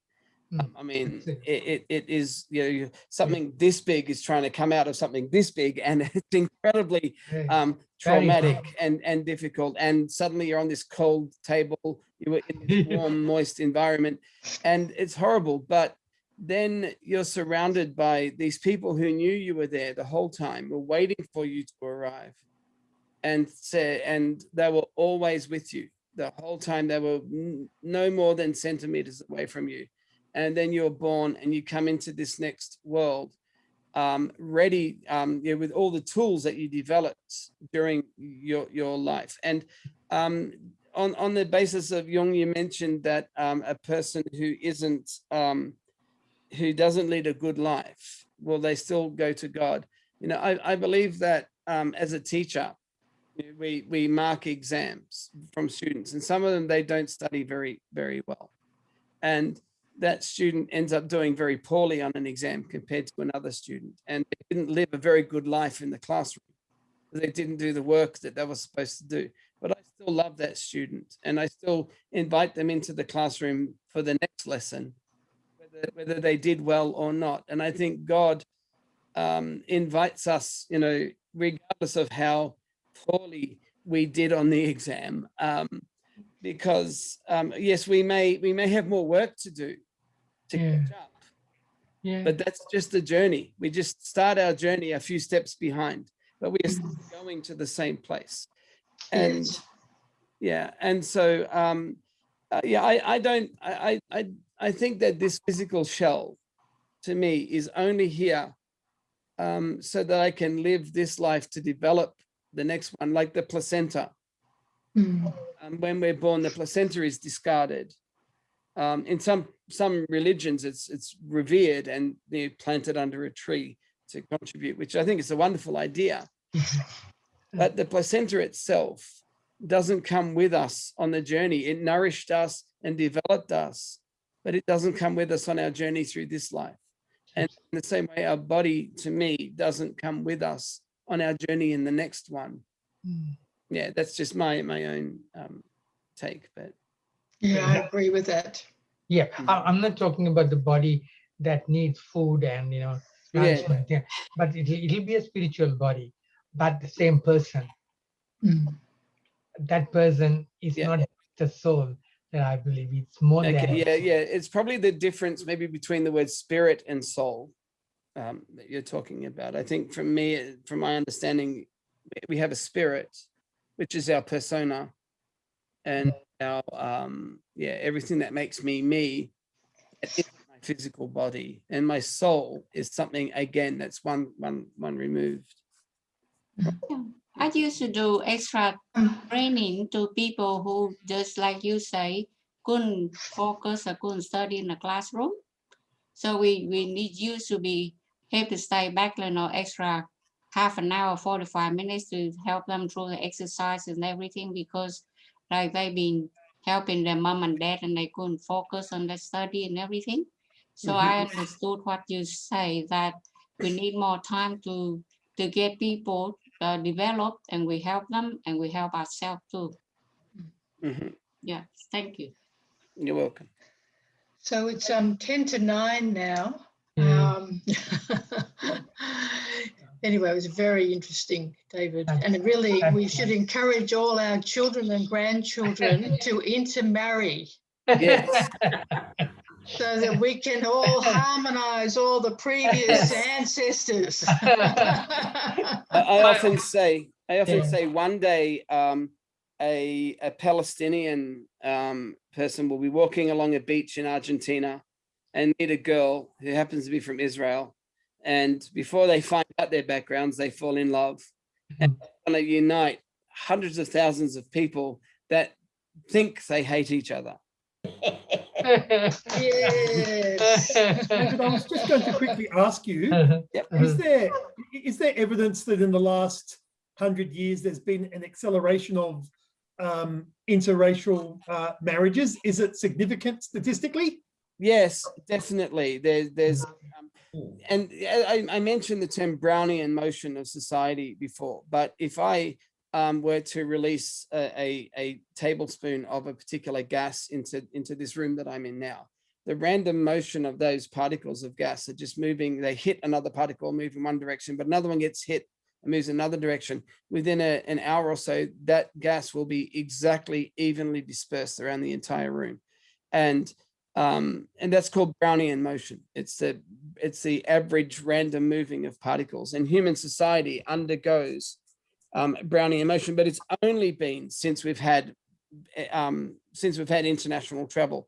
Interesting, and I'm bringing up the pandemic. I didn't mean to, but we believe that the actual reason why the dinosaurs were wiped out, yes, a comet hit them, but they are already severely weakened by the fact that they were the first creatures to invent international travel. They traveled hundreds of kilometers and transmitting diseases that they were immune to, not knowing they're carrying a disease, to another. And we're seeing that, effectively now, but we have, unlike the dinosaurs, we have ways and means overcoming those obstacles, because so international travel is actually biologically difficult, and we've evolved into a creature that's been able to make it work. And so when you walk around in a city, there are that many different cultures and races that you see. And hopefully, my greatest wish is that, because people talk about multicultural, like Melbourne is supposed to be a multicultural city. And I think that's quite sad. I would love it to be a monocultural city. That is the city, that is the culture made up of all the cultures that it currently has. But at the moment, it's got this pocket of Vietnamese and a pocket of Greek and a pocket of Italian. When it has its own culture, that is what people like about all of those cultures mixed together. Definitely, like statistically, there are far more interracial. So to give you an example, 72% of the world now, 72% of the world are bilingual or more, which is, would have been unheard of, 100 years ago. Interesting. Yes. Yes, So does anybody else have anything that they want to say or ask? May I suggest, because we have some new friends attending, probably to introduce, Yeah. we have never met them. We have Gopal, Farnas, and Mahin Wani, and Eddie, and who else? And Leonie, please. And also Arvind. Yeah, Arvind, Eddie's son. Okay. Say hello and from where you are or whatever it is for the benefit. Yeah, I'm Gopal Kannan from Malaysia. It's a nice section, so I learn a lot. Yeah. Can we see your face? Because here the connection very poor. Let me see. Okay, no problem. So I'm happy to show my face maybe next time. Okay. So thank you very much. Thank you very much. In fact, I learned a lot from this section today. Yes. Greatly helped me to get better understanding of the soul and journey. Yeah. Thank you, sir. Gopal, we can see a photo, but you can put a photo of your face. Okay, sure, good, sir. And Leonie, you had to unmute and talk. Okay. Oh, yeah, unmuted and muted at the same time. I did. There we go. I'm here because Arvid and I are in a study group which got am I still muted? No, you're not. No, you're fine. Yep. We can hear you. All right. Yes, Arvid and I are in a study group that got cancelled tonight, and he told me about this talk. And I know David's mother and knew his father very well. That was terrific, David. I loved the perspective. If I picked up anything, I loved in particular that you made a point that jumped out to me, and it was that when we went from the one-person farming that freed up the 9,999 others to go and do something, and you said it wasn't that the one was superior, it just gave more time to the others to go and be creative. I immediately thought of gender and the reason why we need equal opportunity for women. Good on you, Leonie. Absolutely. So thank you, David. Terrific. You're welcome. Eddie, say unmute and say something.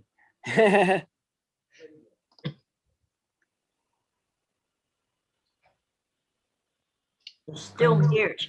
Still on mute. Unmute. He's trying to. Hey, you've done it. Long time since we met, Perry. Yes. Well, we went to Alice Springs, and from Alice Springs now we are in Townsville because my granddaughter was studying here. Right. Now she's married and gone, so we are thinking of moving again. Come to wood. Whereabouts in Townsville are you, Eddie? Townsville, we live in a suburb called Adalia, which was flooded. Yes, I did my undergraduate degree at James Cook University in Townsville. Yeah, many years ago. Yeah, oh, that's lovely.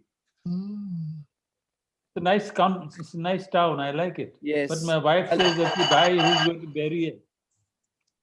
So if we got to go somewhere where her family is, so we'll be going to Perth.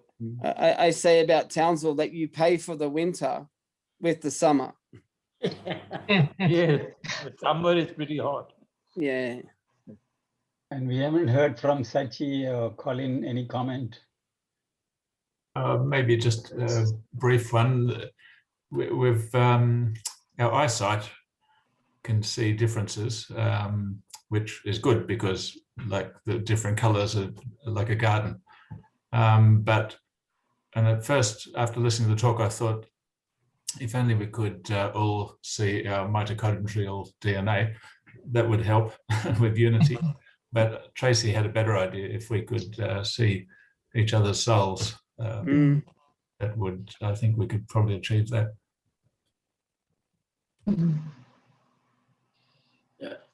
My part, I'd like to thank David. It was a wonderful scientific speech. I think you touched nearly the fundamentals where we are misunderstanding creation and things like that. It's good that if we start from there, we will see no difference among us. But one thing I am not with it is about the soul. I feel and I believe, or I learned, soul is everything that is the brain. There is no separate soul as such. Yeah, we are just like a body with our senses. Say, for example, statistically, in 1900, the world population was about 1.6 billion. Now it's about 7.8 billion. So where are these souls coming from or going to? The difference. It is going up and up. Are they being produced by somebody, or what is? Are they going into the animals? So there are so many questions which we can't answer. Actually, there is. I feel there is nothing other than our body and our senses, especially the brain, and we have been evolving from what you said, and actually we migrated from the East African Valley, and due to the environment and what you said about genetically, we have got different colors and different shapes and size. That is maybe the cause of racism. But if you understand, we are all from one parent or something like that, starting from the beginning, we can bring in unity and peace. Yeah. But if you can explain anything about soul, I would be happy. I guess the thing is that from a science perspective, the science can't answer that question. Answer the question. But what I can say is when you say where are they coming from, interestingly, and this is just a point of interest, but there have been roughly 108 billion people that have ever lived.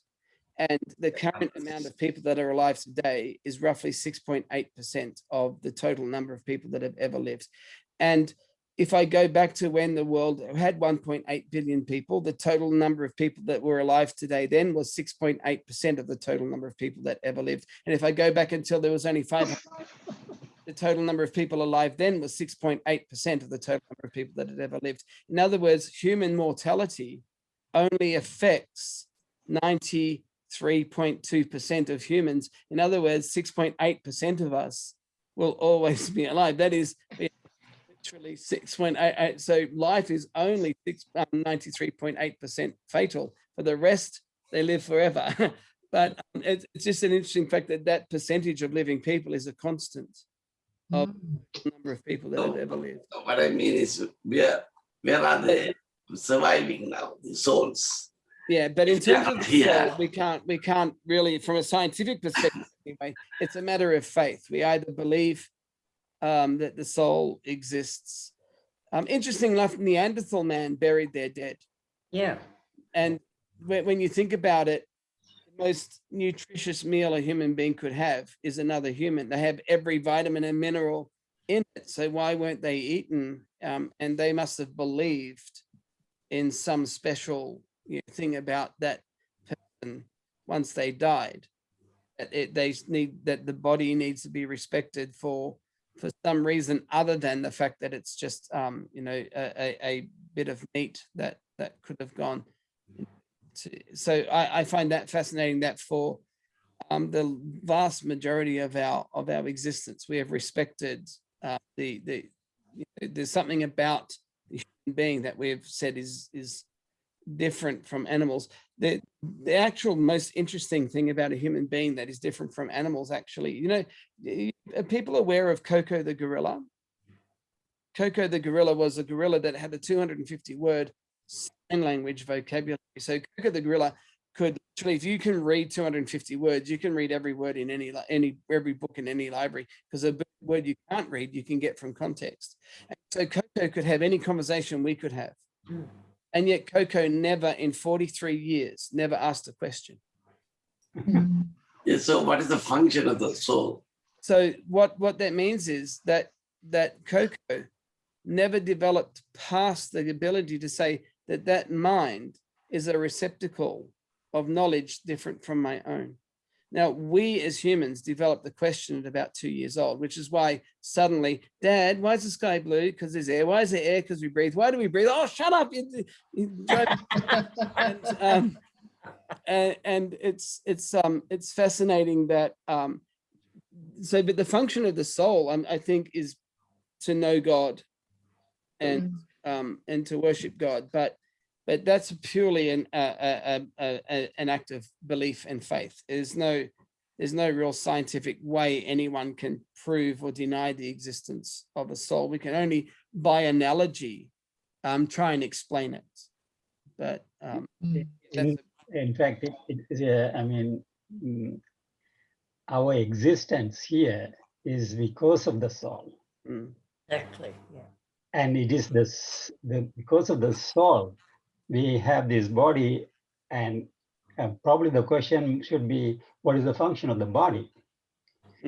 Is to subserve the soul to attain its purpose here.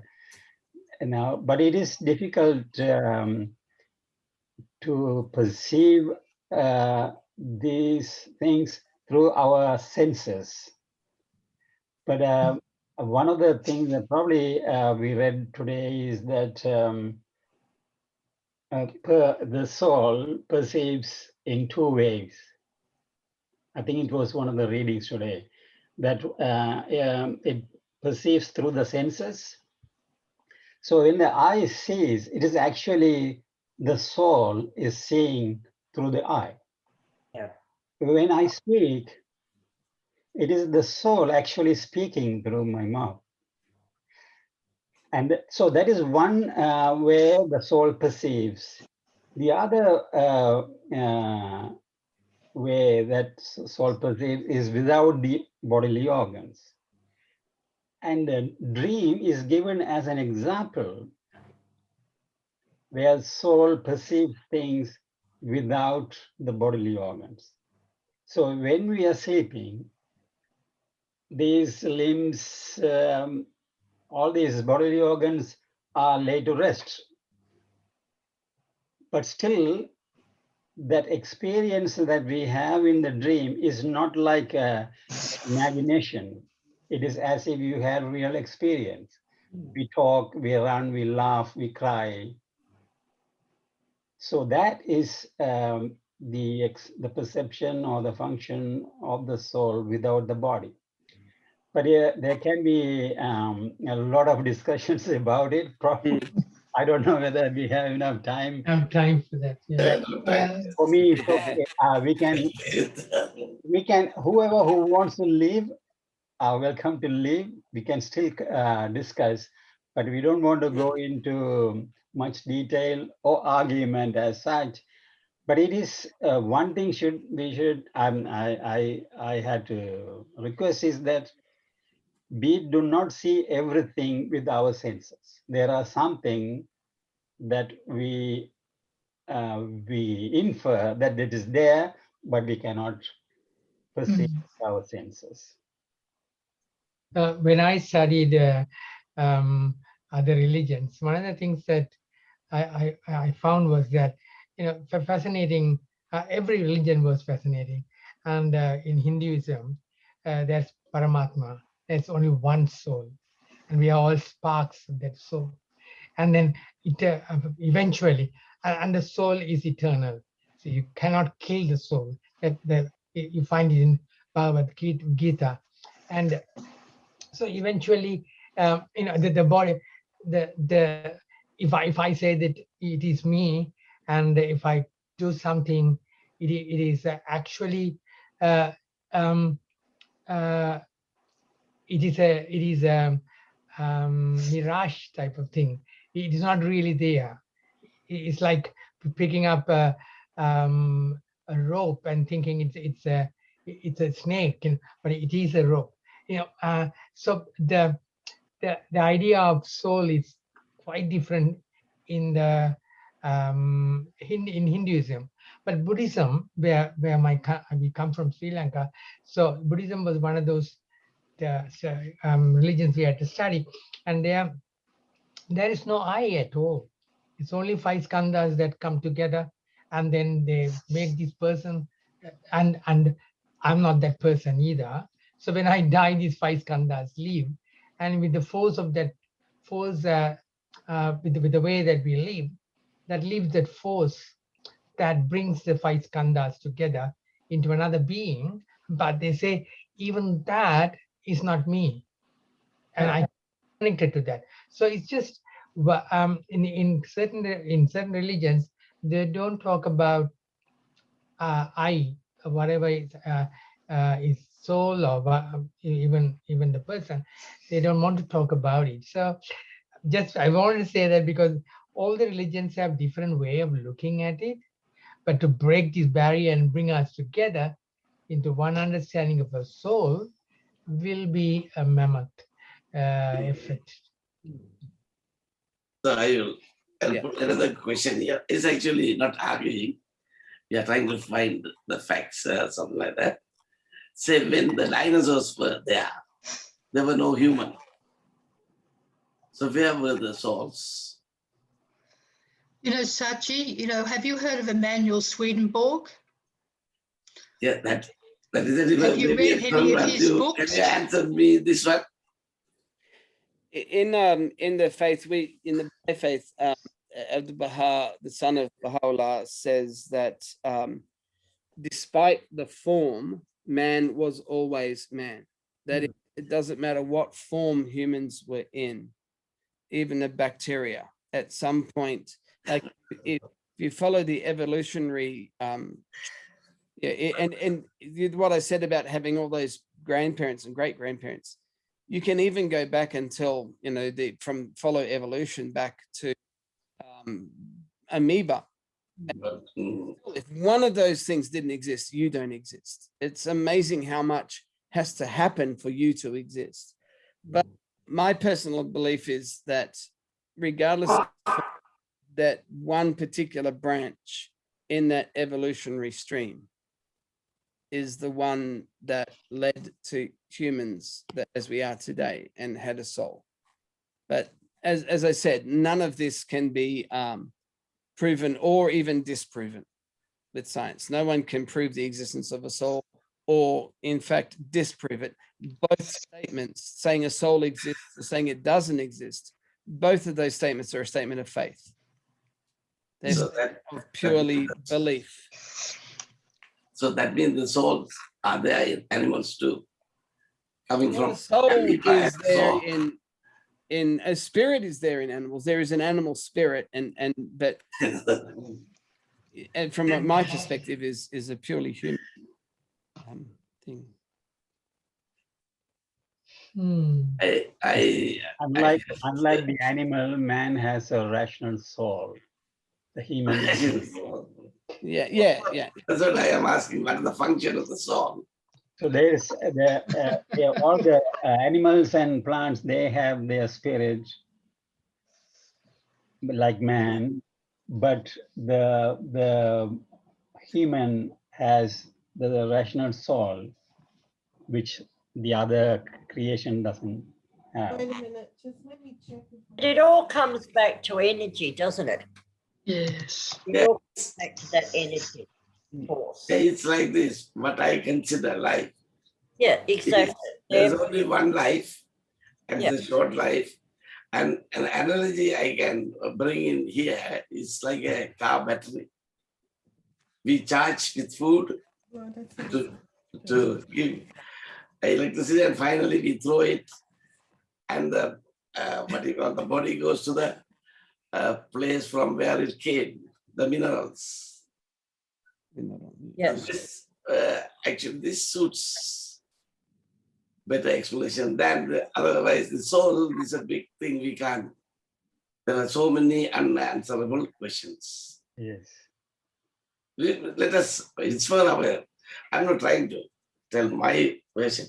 If for my trenches, if I can be satisfied with that, because so many ways, the souls, it is all brain. Our brain is the spirit. Our brain is the soul. Our brain is the memory. Once the brain is dead, you are nothing there. Say, for example, when you are anesthetized, deep anesthesia, there is nothing available. The soul, spirit, everything is sleeping.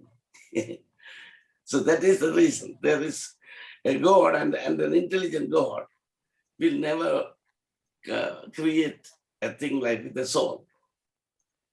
You would have done something better. But there It's are feelable, sensible. That's what I feel. Sorry, I'm not. Yeah, there are some.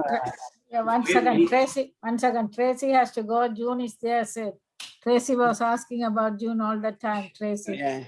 June. Tracy, this is June. Yeah. It's come to say Glad hi. you made it. Yeah. You know what I'm doing? I've started an education master's to be a teacher. Oh. I've been studying all this stuff about student diversity and equitable classrooms. And so, yeah, the last assessments are due on Monday, and I'll have a little bit of time off before the next lot starts. But it's been very fascinating, actually. Wow. Learning a lot about, I think the aspect pre-service teacher training now involves a lot of learning about how to create engaging and encouraging classrooms and equity. So we've studied so much. It's absolutely, it gives you hope for the future to think this is what the training of teachers is now. But of course, it takes a while for all of that to come across in the classrooms. We'll see what happens. Wonderful. It was wonderful. It's very nice to see your photo of your when you two got married. It's in the presentation. Thank you for the speech. That was very wonderful. No worries. Hi, everyone. Anyway, Thank so you. I'm going to say good night. Okay, Good night, no worries. See you Those later, of you who Tracy. love to can keep on talking. Thank you, David. Thank you. No worries. Thank you, Thank you, David. David. And thank you, everyone. Thanks, Thank David. you, Tracy. No Thanks. worries. Good Bye, night. everyone. Bye-bye. Bye. Take care.